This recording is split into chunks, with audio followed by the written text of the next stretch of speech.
Buenas, bienvenido a un nuevo programa de análisis para hablar sobre la realidad cubana, sobre todo la realidad que estamos viviendo aquí dentro de la isla, en el escenario general internacional.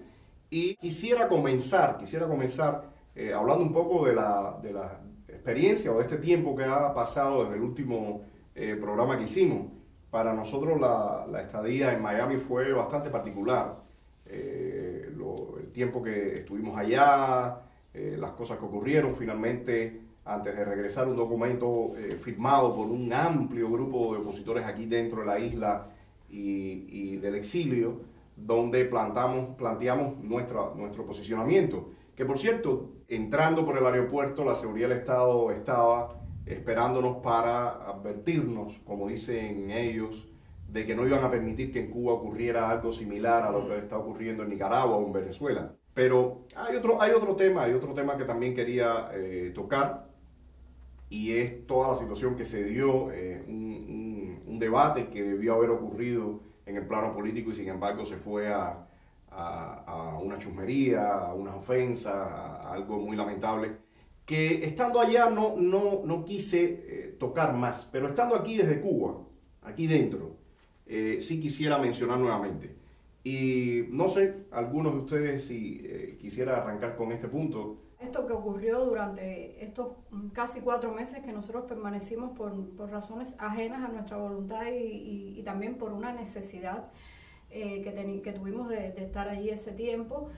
Todo esto que sucedió a raíz de un fraude que hubo con un documento que promocionaba el proyecto Cuba Decide, y este fraude fue expuesto y entonces eso generó una avalancha de estos que se hacen llamar ahora influencers del activismo en las redes, el activismo cubano en las redes, que consistió sencilla y llanamente en lapidar la personalidad y la moral de Antonio.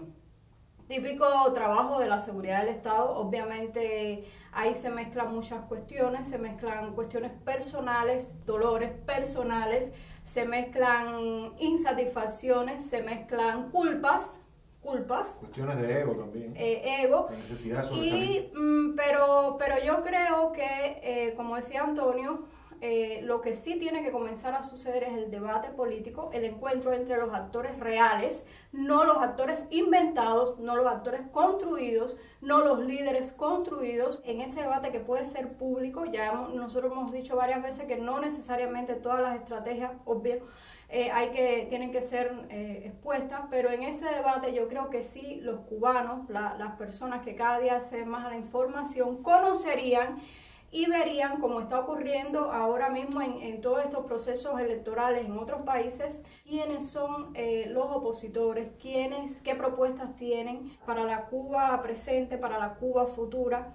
Y yo creo que parte de lo que estuvimos haciendo en Miami fue precisamente propiciar eso. Curiosamente, estando en Miami, nosotros fuimos en algunos lugares censurados, como el programa de Juan Manuel Cao. Aún permanecemos censurados bajo una decisión, me imagino, del mismo conductor, y en otros lugares prácticamente estuvimos nuestra presencia anulada o limitada. Hay varias cosas tristes que ocurrieron aquí. Una, y me sumo a ti, lo que ocurrió con Juan Manuel Cao, que de alguna manera otra de las cosas que me di cuenta es que ya ustedes dejaron de aparecer no solo en el programa de Cao, dejé de verlo en Oscar Aza, dejé de verlo en muchos lugares, únicamente aparecían en el canal privado de donde estuvieron grabando con los venezolanos. Con Bailey, que fue una entrevista, ¿no?, excelente también. Y curiosamente también veo que ustedes, en relación a, digamos, el proyecto Cuba Decide, en la Cumbre de las Américas también estaban muy invisibilizados, ¿no? Eso sin contar las opiniones que puedan tener ustedes en ese sentido. Ese es uno. La otra cosa triste fue que, digamos, me voy a referir ahora a un artículo que lanzó, pésimo artículo, Orlando Luis Pardolazo, donde además te calificaba a ti de forma categórica, decía que tú eras un agente de la seguridad del Estado. Eso es literalmente una difamación, una mentira, y que nos incluye a todos nosotros. La otra cosa que ocurrió es que jamás, desde Cuba Decide, ha habido una disculpa por un asunto como ese, porque uno de los promotores, de las personas importantes en esa campaña, haya lanzado ese ataque personal tan feroz, desmedido, injustificado, No y solo sencillamente él, no solo él. haya habido silencio. Parte del equipo, de la gente de Cuba Decide, se dedicó a esa campaña difamatoria, descalificadora, y la persona que está al frente de este proyecto de Cuba Decide jamás se pronunció en ese sentido, hizo caso omiso. Yo creo que en política eso es un error, porque dice mucho ese silencio de esta persona. Que resguarde y que se hace cómplice de esta actitud, ¿cómo no? Desde mi punto de vista, yo vi estas calificaciones, estas expresiones, sinceramente sentí mucha pena ajena. Me parece que en vez de aportar o de calificar a lo que ellos promueven, más bien descalificaban, dejaban una postura que dejaba mucho que decir, realmente como esencia. Hay una cosa que yo pienso que aquí es importante y hay que remarcar y hay que volver a poner en la mesa, porque va a seguir. El debate político, el cuestionamiento político va a seguir, guste o no guste.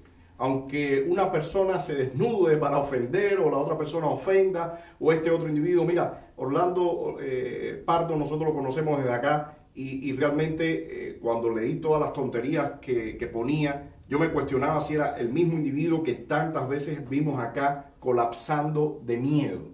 Porque ahora, lo digo y lo digo a cámara, porque me parece que es importante que esas cosas se sepan, individuos que hemos visto nosotros en este enfrentamiento al régimen, colapsando de miedo, ataques de nervios, de nervios, de histeria, de momentos verlo hablar con esa enquina, con eso, a mí me parece realmente muy lamentable y me parece que él y todas estas personas que hicieron esa comparsa, tarde o temprano van a tener que entender que tienen que convivir con que nosotros que estamos enfrentando al régimen y que vamos a seguir enfrentándolo, en todo momento, que estamos corriendo los riesgos que estamos corriendo, vamos a seguir diciendo lo que creemos y aparte es un ejercicio necesario que ocurra. O sea, desde la oposición es evidente que hay posiciones, otros grupos o otras personas con las que estamos de acuerdo, con otras no, y todo esto tiene que discutirse. Yo le llamo mojigatería. Es una mojigatería pretender que nosotros no debemos cuestionarnos. O sea, la oposición venezolana se dice de todo en el plano político y a veces van más allá. Pero hay una cosa,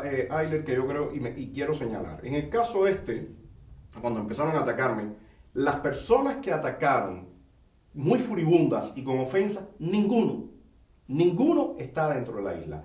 Pero no solamente eso, algunas personas, ¿cuál es su pasado como opositores? Yo voy más allá. Yo conversé con varias de esas personas, me comuniqué con ellos y todas, ellos me explicaron, me dijeron, no lo voy a decir en cámara, lo voy a guardar para mí. Pero al final las justificaciones que me daban de la animadversión que tenían contra ti eran miserias humanas. Y es importante también que exista, yo diría, que exista un costo moral por ese tipo de ataques. No es posible que un individuo que se comporte mintiendo de esa manera, con todo ese nivel de chusmería, de bajeza, esa persona siga después paseándose por canales de televisión, por portales en internet, como si nada hubiera pasado. O sea, a mí me parece que esto es serio, y es serio porque se trata de qué Cuba es la que nosotros estamos buscando construir. Yo creo que es fundamental que quienes están participando o pretenden participar sepan que realizar ese tipo de ataques te veta como ser humano y te veta como actor político. Porque yo diría que toda esa cultura o costumbre ya de ataque, de vulgaridad, de gente chancletera, tiene que ver un poco con el mundo al estilo reggaetonero que hemos estado viendo los últimos tiempos. No, tiene que ver con el deterioro tiene que ver con ese del deterioro. país. Y yo quisiera saltar a algo que en estos días también ha causado polémica, que es el concierto que dieron estos individuos de gente de zona, donde le brindaban aplausos y... Con Laura Pausini, sí. Con Laura Pausini a este muñecón puesto, Miguel Díaz-Canel, y toda la polémica que se arma en relación a que estos individuos también van a Miami, cantan allá, viven allá. Entonces hay una especie, por llamarlo de alguna forma, de promiscuidad en todo esto que termina haciendo daño. Retomaría también el asunto de los presos y lo que ha ocurrido en los últimos días de bastante movimiento en las redes con el encarcelamiento injusto y totalmente arbitrario de Ariel Ruiz Urquiola. También tenemos toda la denuncia que hay sobre el caso de Eduardo Cardet, de otros presos que muchas veces no se recuerdan, no se mencionan, pero es importante hacerlo, como el caso de Sosa Fortuny, que ya lleva más de 20 años, Ernesto Borges Pérez, que lleva más de 20 años, Santovenia, que lleva más de 20 años. O sea, el tema de los presos y de momento la incursión en un solo caso específico, que es el caso de Ariel, donde entra este individuo, Silvio Rodríguez, se pronuncia.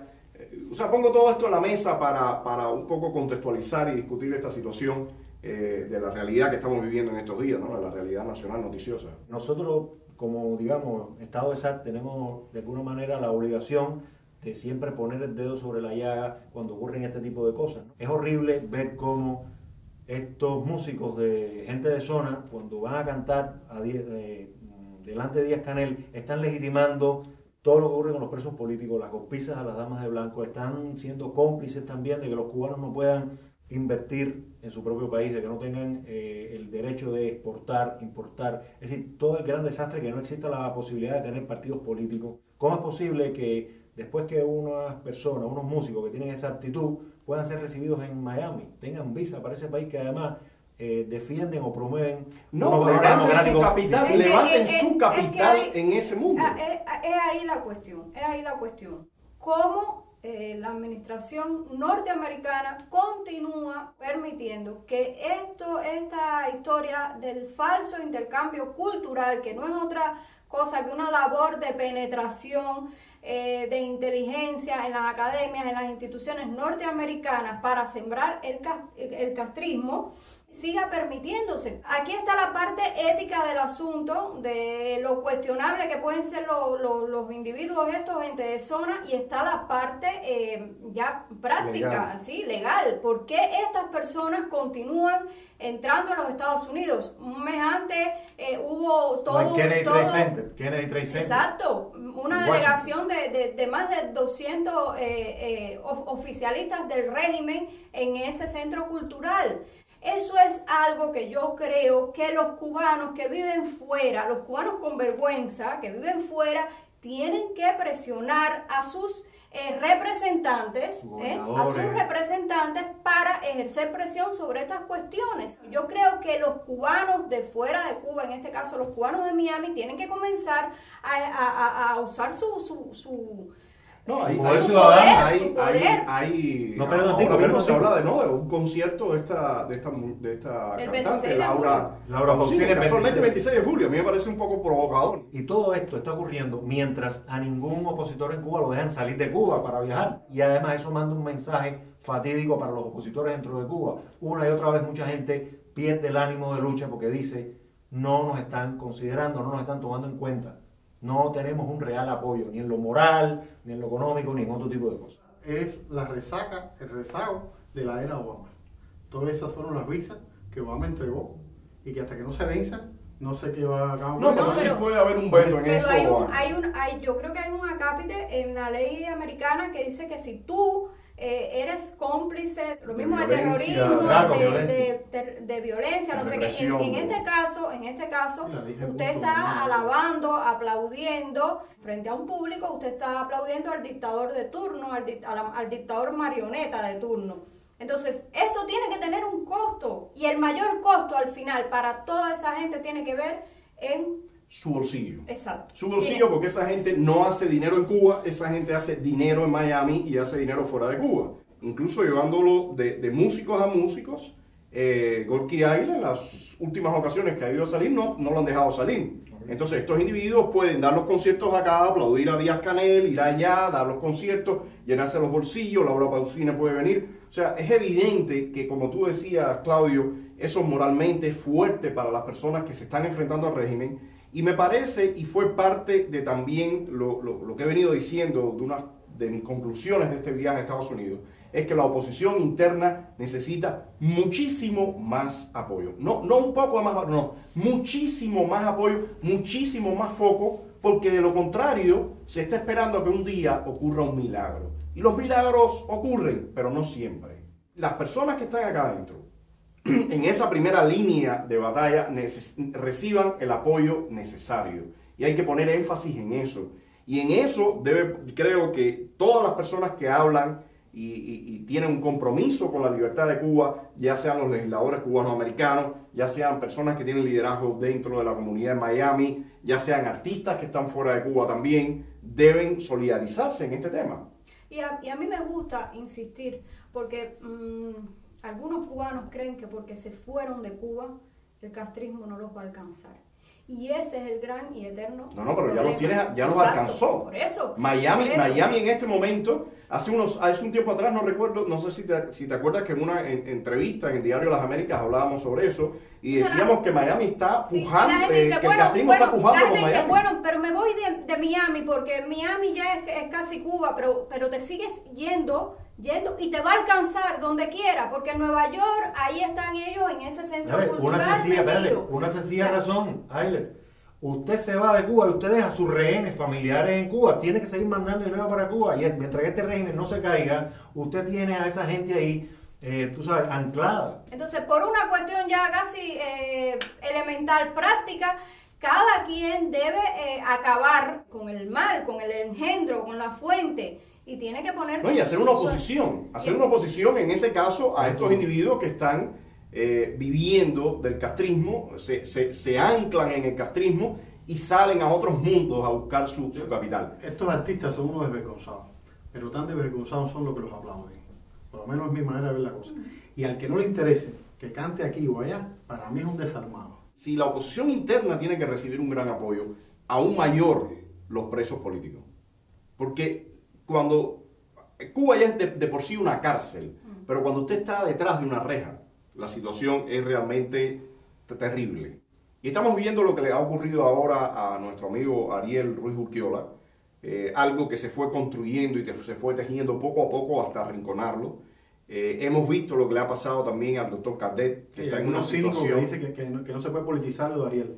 Sí, bueno, eso es un cinismo. El caso del doctor Cardet, que también ya lleva más de un año preso en unas condiciones terribles, está enfermo, no hay poca luz sobre su situación de salud, y están los casos que mencionaba ahorita de muchos presos, y todos nosotros sabemos que siempre estamos en el mismo borde de caer en prisión. Tú recuerdas perfectamente bien cuando ocurrió tu caso, como en un momento salió un batallón de personas culpándote y tratando de ocultar la motivación real desde que el había. Oficialismo. Ese mismo oficialismo, porque yo llamo oficialismo también muchas veces, y hoy lo hablábamos antes de comenzar.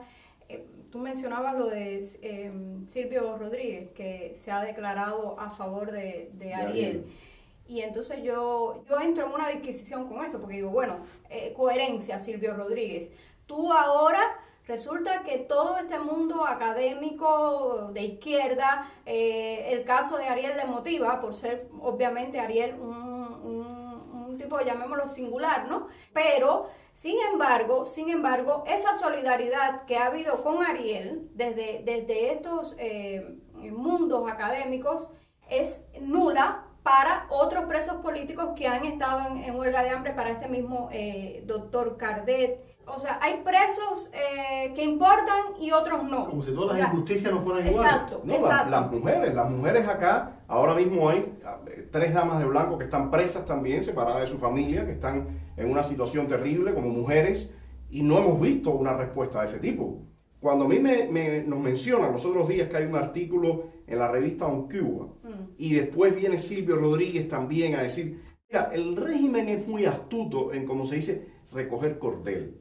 Ellos saben que el caso Ariel lo tienen perdido. Es evidente que el caso Ariel lo tienen perdido. Entonces, ¿cómo salir de esa situación? Bueno, yo no tengo dudas que ya estas personas estén haciendo el trabajo al régimen y empiecen a comportarse de esa manera. Igual que, hay que decirlo claramente, lo que ocurrió con el cardenal Ortega en el 2010, cuando él salió a tratar de salvar al régimen y aparecer como un mediador, y que no ocurriera que el régimen había sido doblegado por todo lo de la muerte de Orlando Zapata, por la huelga de Fariña, por el trabajo tremendo y toda la represión que sufrieron las damas de blanco en ese momento. Algunas personas que se han montado sobre el régimen para catapultarse, no dudo que en este momento le estén haciendo el trabajo de decir, bueno, hay irregularidades acá, hay situaciones que no se han manejado correctamente, para entonces el régimen decir, debido al señalamiento de estos revolucionarios y de estos compañeros y toda esta historia,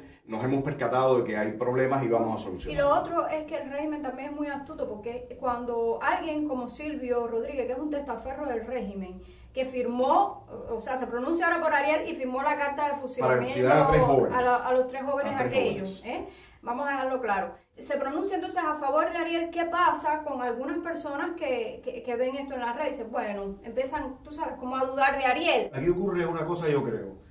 Si muchas personas en la oposición han empujado y le han dado visibilidad al caso de Ariel, el régimen no puede quedar como que, debido a la presión de la oposición, sí, eso me refería, entrega a la víctima, que es Ariel. Tiene que utilizar, como dice Antonio, esas otras personas que debido a su pronunciamiento son artistas de la revolución, y entonces la dictadura los oye a ellos para dejarnos a nosotros y al resto de la gente de la oposición, de la gente en el exilio, los medios en el exilio, que han también hecho una labor importante en este sentido, fuera, y tú sabes, no darles ninguna visibilidad, ningún protagonismo. Por eso en ese sentido es bueno, y lo remarcamos, que la solidaridad con las injusticias, con los presos políticos cubanos, con todos los presos políticos, hay muchos presos políticos, hay decenas de presos políticos en situaciones terribles. Es necesario, y yo he visto mucho por estos días esto de que, bueno, pero Ariel, o sea, Ariel no es político, no lo intenten mezclar con lo político. O sea,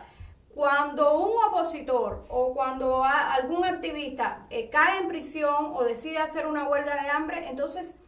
es como que se lo buscó. Sí, exacto, pero la posición de Ariel es totalmente política. Además sí. Él dice que él no milita ni tiene nada que ver con la posición marxista-leninista ni con este gobierno. Sí, que es dictatorial. Hay una cosa, hay un calificativo que tiene este régimen que es totalitario. Y desde el punto que usted empieza a enfrentarse al régimen por X, Y o Z, usted ya está catalogado como un problema político. Pero hay algo curioso en esto. Ariel, en el expediente de Ariel, Omar, el hermano, lo dice, en el expediente de Ariel está catalogado él por la seguridad del Estado como un tipo contrarrevolucionario, porque siempre caes en ese saco. Hay que tomar la propia declaración también que hace unos días hizo el Departamento de Estado. Hacía ya rato que ninguna institución foránea se refería directamente al tema de los presos.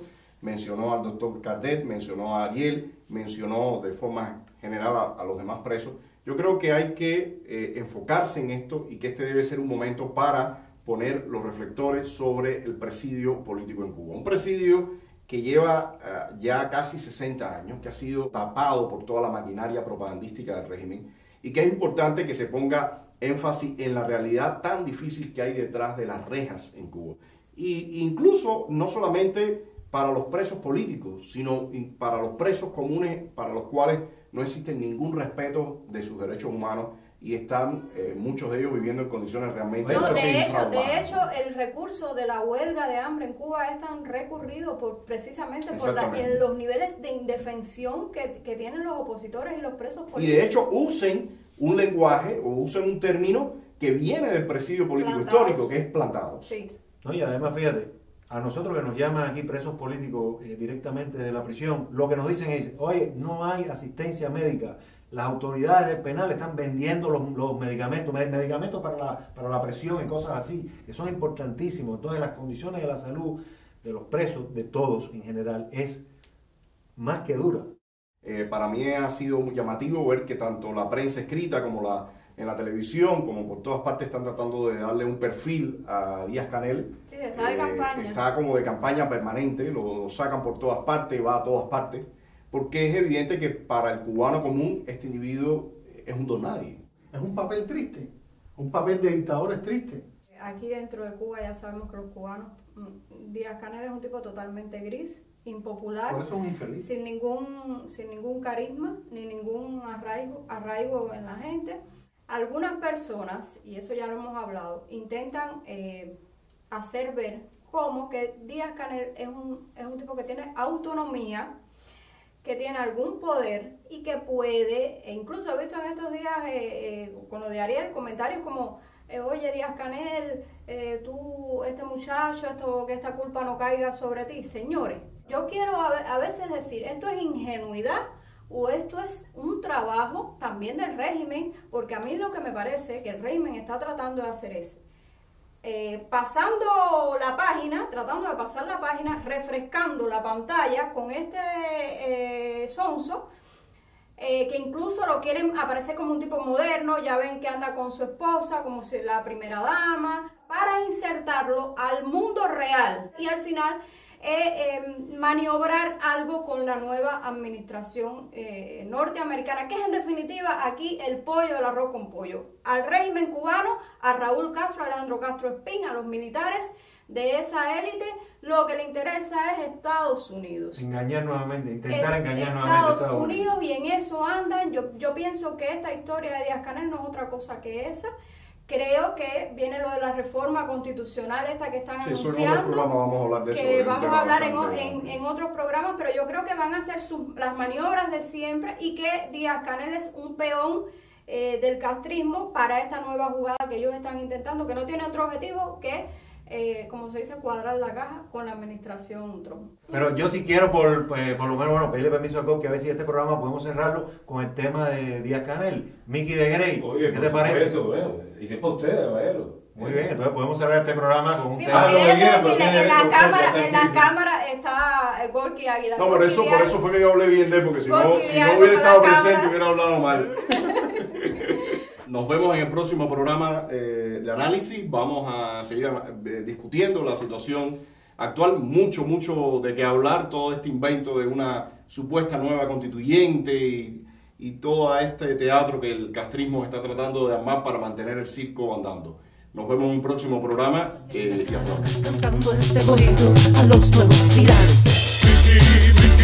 Mickey de Grey, un guarajo que repite lo que dice el rey.